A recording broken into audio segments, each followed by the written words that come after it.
božanstven, kremast i svilenkast.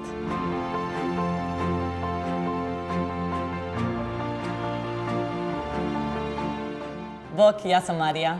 Bok, ja sam Ivan. Mi smo Krokantino i ovo je naš sladoled. Čekam zapravo da sve to proizvedem i da onda onako otvorim oči i kažem ok, ovo nije bio san, ovo je stvarnost i ovo sad se stvarno događa. Meni je težak dosta.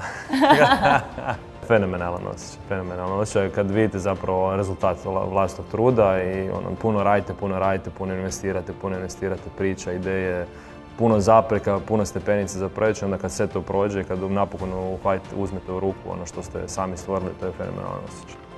Željeli bi da nas zapamte po toj ogromnoj količini energije i ljubavi koju ulažemo u ovo. Ja se prvenstveno nadam da ih vidimo u što više domova.